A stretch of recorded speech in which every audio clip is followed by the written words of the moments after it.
Hello friend, welcome to YouTube channel YRS class में आप सभी लोगों का एक बार फिर से बहुत बहुत स्वागत है।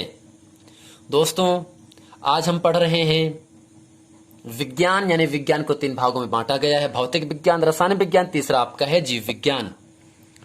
तो हम जो आपका रसायनिक विज्ञान है, जो रसायन विज्ञान जो आपका पाठ दूसरा है, अम्ल, क्षार एवं लवण, एसिड, बेस एंड साल्ट, इस अध्याय 2 में जितने भी अतिलघुत्तरी के महत्वपूर्ण प्रश्न हैं जो एग्जाम में 2 नंबर के लिए आपसे पूछे जाते हैं, मैं आज उन सभी प्रश्नों को आपके सामने अच्छे तरीके से बताने वाला हूं। तो दोस्तों, जितने भी विज्ञान में ऑब्जेक्टिव प्रश्न हैं, अतिलघुत्तरी प्रश्न हैं, लघुत्तरी प्रश्न हैं, विस्तृत प्रश्न हैं, मैं सब की तैयारी इस चैनल पर अच्छे तरीके से कराऊंगा। तो आइए चलते हैं, बगैर कुछ देर के प्रश्न को स्टार्ट किया जाता है। प्रश्न नंबर 1 आपके सामने कह रहा है, सोडियम कार्बोनेट के औद्योगिक निर्माण की विधियों के नाम बताइए। यानी प्यारे बच्चों, सोडियम कार्बोनेट जिसका सूत्र होता है Na2CO3, इसका निर्माण किस प्रकार किया गया था, किससे किया गया था, ये आपसे पूछ रहा है।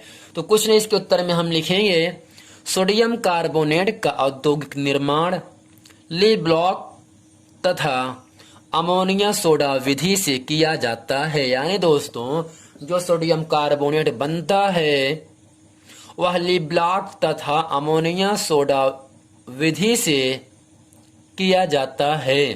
तो प्यारे बच्चों, निर्माण का मतलब होता है बनाना। प्रश्न नंबर 2 आपके सामने कह रहा है, क्या होता है जब ब्लीचिंग पाउडर को तनु एसिटिक अम्ल के साथ गर्म करते हैं।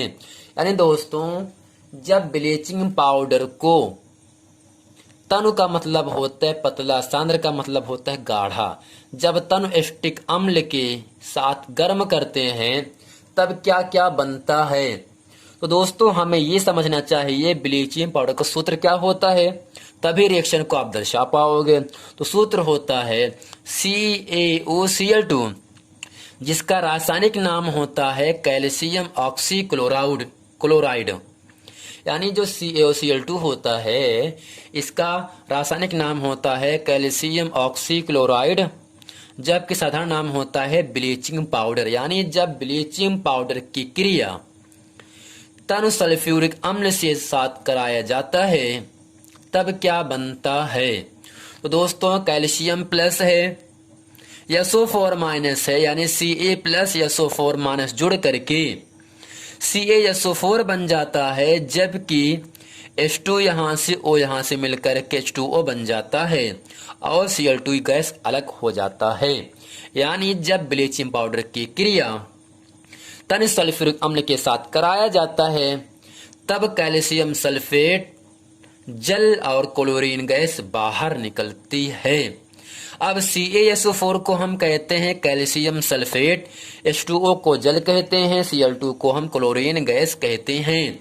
यानी किन अभिक्रियाओं में क्लोरीन गैस बाहर निकलती है, अगर ऐसा प्रश्न पूछ रहा है तो आपको बता देना है, जब ब्लीचिंग पाउडर की क्रिया तनु सल्फ्यूरिक अम्ल के साथ कराया जाता है तब कैल्शियम सल्फेट जल और क्लोरीन गैस बाहर निकलती है।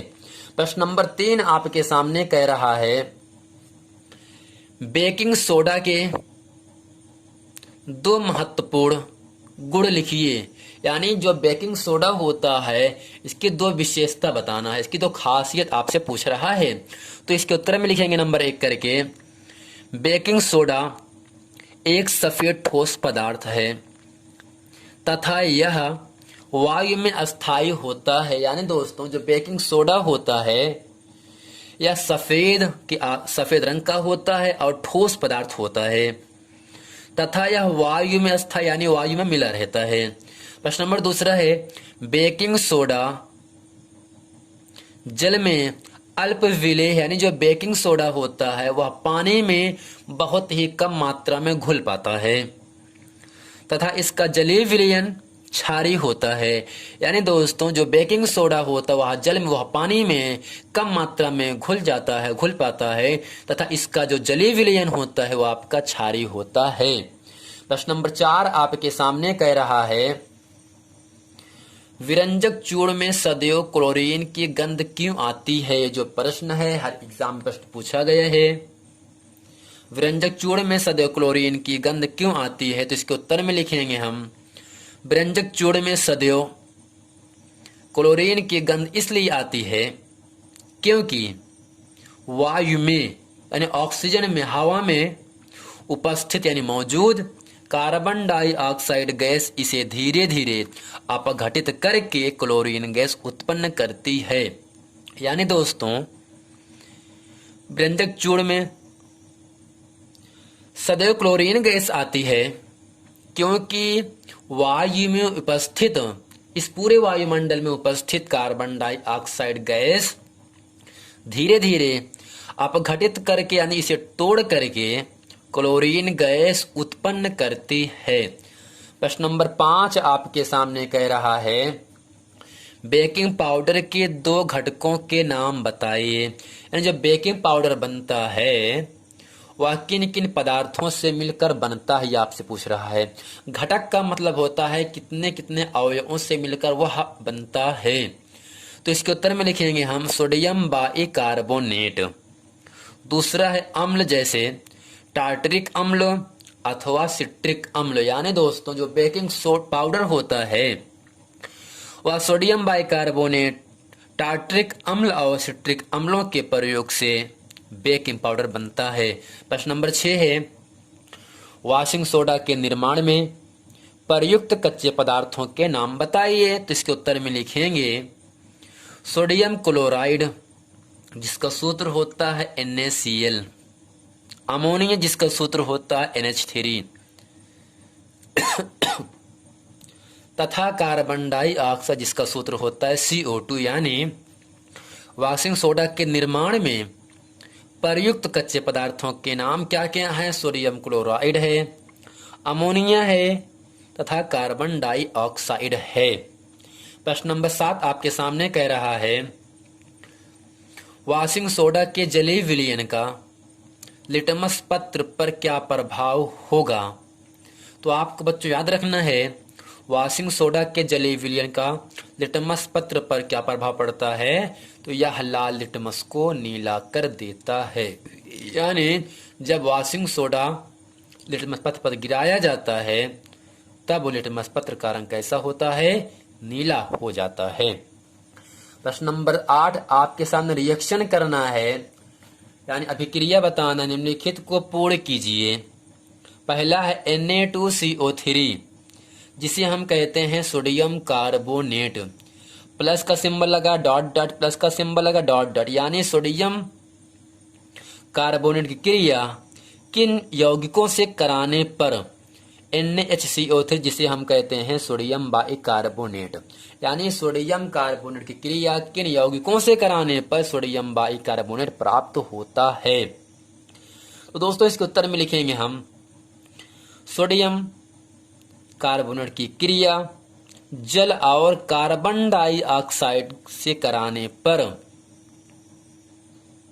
सोडियम बाइकार्बोनेट प्राप्त होता है। यानी Na2CO3 ये आपका सोडियम कार्बोनेट होता है, H2O जल होता है, CO2 कार्बन डाइऑक्साइड होता है।